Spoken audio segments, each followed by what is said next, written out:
Welcome back to another episode. Today's topic is character. All right, so character. Like you're quite a character, right?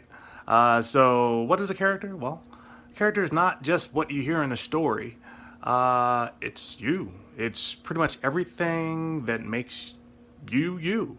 The attributes and the features that make you an individual essentially define your character.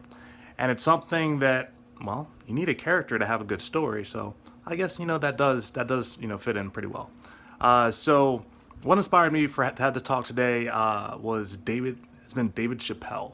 If you're not familiar with him, he's a comedian that's been in the industry for wow, like 30 or 40 years, and just the lessons learned from some of the content they put together. And it's a little bit edgy, so if you're not of age, wait a little bit until you are to listen to what he has to offer. But he just has some very interesting messages that talk really about his character. And so when you think about character, character defines you and how you actually make your decisions. And it's something that's constantly tested by your environment every single day. And so you're probably thinking, well, how's my character actually being tested? Well, how you respond or how you react to life circumstances demonstrates who you are. So when you actually react to a circumstance, that means you're kind of in split second mode. Your emotions essentially are, let's say, firing off that charge or firing off that reaction. And so usually, if you're, let's say, in a good state of mind, that reaction, well, it might be something that you're in a moment, and all of a sudden your mind kind of like changes, and your emotions are taken over, and that's how you actually are stepping forward with how you react to something, right? So the reaction is your emotional response. It kicks into gear right away because maybe it perceives a threat. And usually when we perceive threats, that's when we act emotionally. But there's also another side to it, and the other side is your response. And a response is something you usually take a little bit more time to actually think about, and then you actually put whatever you need to out there. And the whole idea of a response is it's looking at the consequences of, well, if I do this, what will actually happen? And so usually when you're reacting emotionally, you're not really thinking, well, what's going to happen if I do this? So you just do it. And then you're kind of thinking after you do it, well, maybe I reacted a little bit too quickly. But your mind tends to slow things down, and it tends to evaluate everything that kind of happens before you. And so your character and your ability to, let's say, respond or react, or how that balance actually happens, really dictates how you make your decisions. So that's something that's important. You want to know how you operate. Some folks tend to react a little bit more, and maybe they need to be able to kind of like take a step back and be like, okay, let's kind of think this thing through. And some folks, they respond to everything, when in some cases you actually need emotion to kind of fit in there, so that you're not waiting forever, waiting too long. You need to have some type of time limit there. So it's like, okay, you have to do something before that opportunity disappears.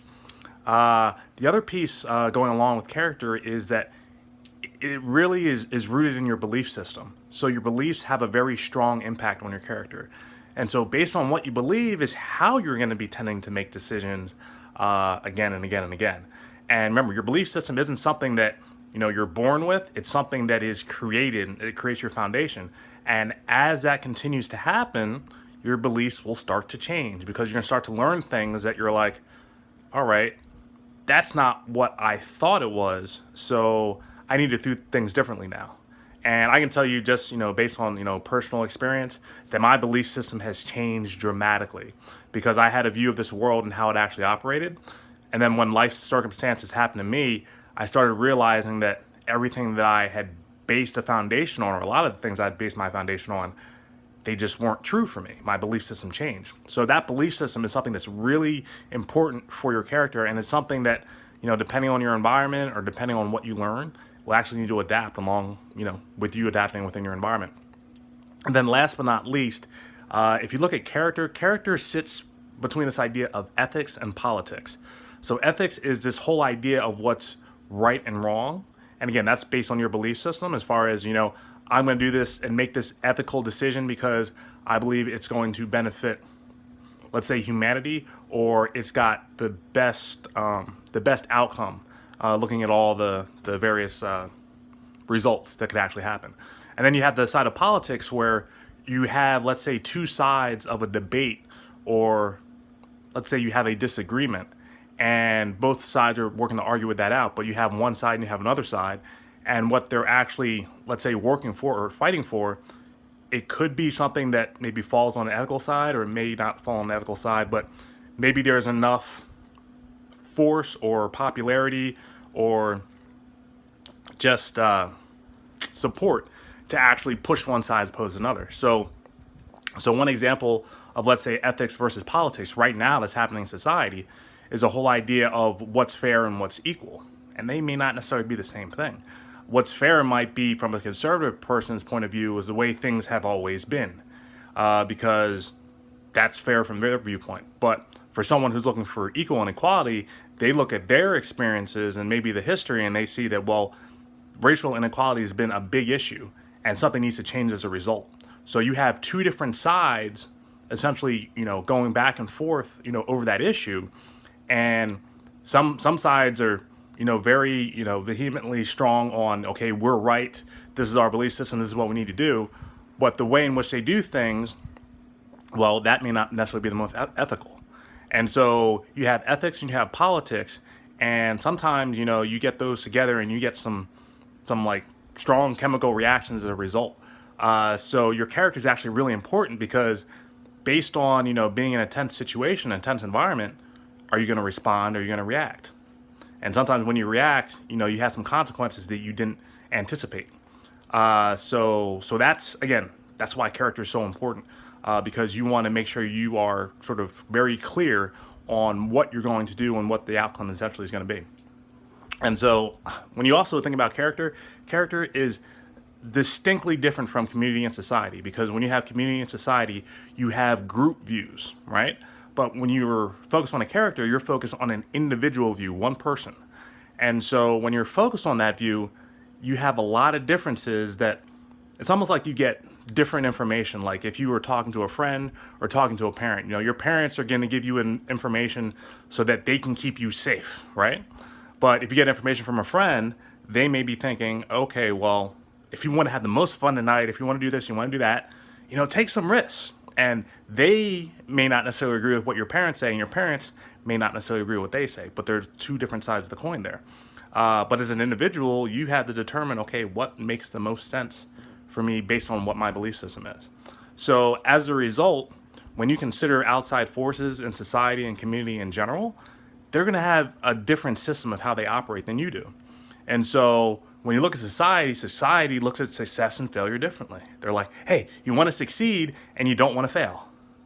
And they might look at good and bad differently, where you deal with a lot of politics as far as saying this is good when you may not believe it's good, or they say this is bad when you may not believe it's bad. And the whole idea with the character is, I believe character is more powerful than the community or the society in that it can create a focus and a change, because all you need is one character in a story that people can associate themselves with. And then all of a sudden that magnifies and it grows, and everything that sort of comes as a result of it was really based on that one character. So things can move, very progressively and sometimes very quickly. But the biggest thing is when you think of your character, you really have to think is what do you need in order to operate? How do you view certain things, and how is that different from society? It's not necessarily going to be the same. And you need to recognize that, because sometimes you're being programmed when you're listening to messages on TV or social media or whatever else.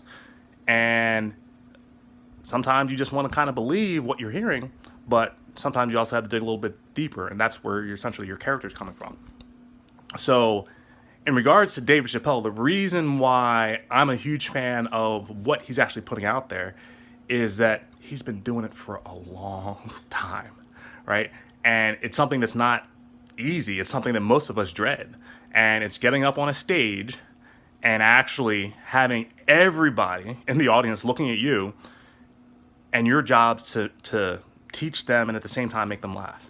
That is something that's not easy to do, right? Most folks don't even want to get on the stage, but then having to go on the stage and have that type of mission, and then to be able to accomplish it, is something extraordinary, because you're commanding the audience's attention. And so he was doing this as a teenager, right? Like probably a little bit older than my son, like maybe like, young teenager, like, 14 or 15, I believe. But But what I think is something that is very impactful that we see and recognize about him, and most folks that do know David Chappelle do remember this story, was that he had the Chappelle Show on Comedy Central. And in that Chappelle Show, he was doing some crazy things as far as the messages that he was putting out. But it hit on some hot button topics and things that folks never really thought about. And it did it in such a way where he just got immensely popular very quickly based on that show and what he was putting out. And so everybody was following what he was putting out and he was putting together. And Comedy Central recognized that we need to keep this going because he's like a cash cow. He's bringing it in. So Comedy Central offered Dave Chappelle $50 million. $50 million, right? And he turned it down. And the first thing most folks were thinking, well, what's going on? He must have lost his mind. He must be crazy. And, when he turned it down, he must needed some time to himself because he flew to South Africa. And he was there for, I think it might have been at least a month, if not longer. But there was so much going on in society. The news and media saying that he's crazy, he's lost his mind, he's had a mental breakdown. And that's what society says, right? But you really had to look at what his character was essentially saying with that. If you were to turn down $50 million, what would that reason be, right? It would have to be a really, really good reason. And so when he returned, he let off bits and pieces as far as what were some of his reasons for turning it down. And I actually got a chance to go to a live show that he had once he actually came back. And this was in DC. And I just kind of remember being in the audience and I was just like, I was kind of floored when, he was telling the story about, his decision. Now, he didn't tell you his specific reasons. He just draws a picture and he's very, very good at creating a picture. And he tells you what the circumstances were. So a way that he can illustrate it for you visually. And he doesn't really, tell you, okay, this is right and this is wrong. He just says, hey, this is what it was. And you already know my decision. So it's like, what would you do in this situation? And it's nice because it puts a little bit of mystery in there. He doesn't give you everything. He just gives you enough for your imagination to, keep running with it and go a little bit further. But essentially, it all boils down to this idea of a game. And the game's really, how do you keep your character with everything happening in this world and everything happening in society? And that's a really, really tough question, especially when you consider ethics coming into view and politics coming into view, because sometimes whatever you make a decision for is going to straddle, one of those two lines. And so, man, it's like, what is the game, right? So the game is, how do you keep your character when you're on the road to success? And it's the one thing most people don't actually ask. They pretty much say, hey, you know what? I want to be successful. I want to be famous. I want to be a rock star, right? But what they don't realize is everyone has problems. It doesn't matter where they are in life. You always have life circumstances that are going to change your thoughts, your views, and opinions based on what you've actually experienced. And a lot of people want something that they don't really know what they actually have to deal with. And that's why I really appreciate folks that are in that position starting to share that message with everyone else. Because it's like, hey, you want to be successful, but do you really know what success means and what it is? And so the reason I particularly enjoy David Chappelle's material is that he addresses tough issues and he delivers content in such a way that makes both sides laugh. And if you know, that can be very difficult to do, especially if there are hot button issues, hot button topics, things that people react very strongly to. But if you can make them laugh, it brings that tension down. And he's an artist when it comes to laying out those issues and talking about them in a way that everyone can kind of look at the issue and not look at the side that they're actually on. So let me leave you with this. Success, and this is a quote that I heard David Chappelle say, success will take you where character will not sustain you. So what that really means is you want to have a strong character, very strong character, but it will only take you so far. And there's going to be a decision that you have to make when your success is then in, direct, competition head to head with your character. and what decision do you actually make? Because again, that's an ethical decision there. So again, wanted to make sure I left you with that. But just remember, character is more important than anything else you can imagine. Because at the end of the day, this is your story. So what type of character are you going to be in your story? Interesting concept, right? Well, I appreciate you tuning in and listening, and I hope to catch you on the next episode. Bye.